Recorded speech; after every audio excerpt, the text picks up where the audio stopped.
Amigos, señoras y señores, el día de hoy nos encontramos en el centro poblado Los Ángeles de Jaraguaza, distrito de Acoria, provincia de región Huancavelica, para el Perú, América y el mundo.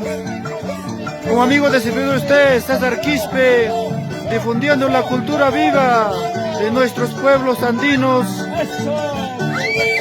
Es una costumbre ancestral que se cultiva, sigue vivo en Jaraguaza.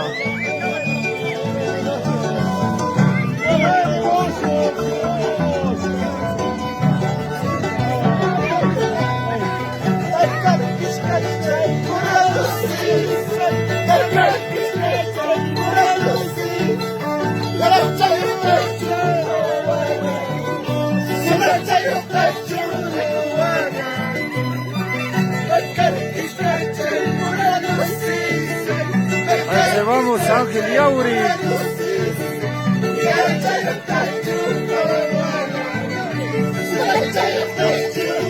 Jaraguaza. Hoy día vibra de emoción, de alegría.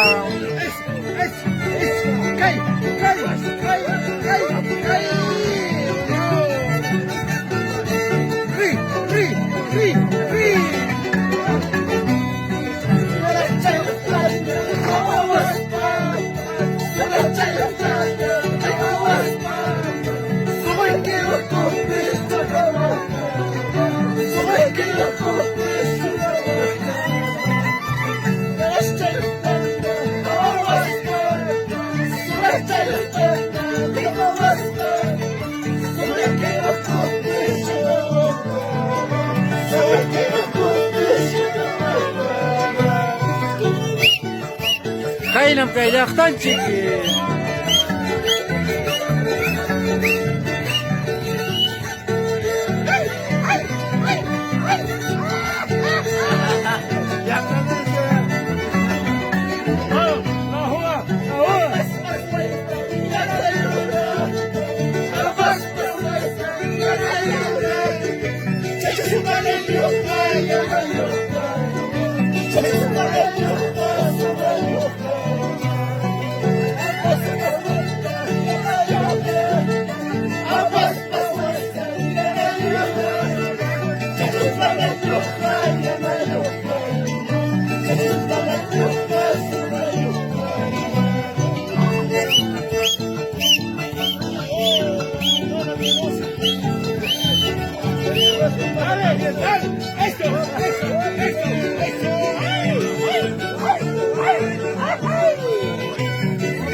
Jaraguaza,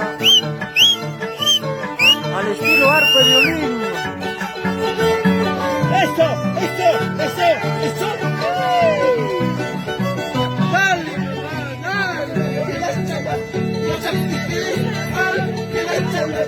¡Dale!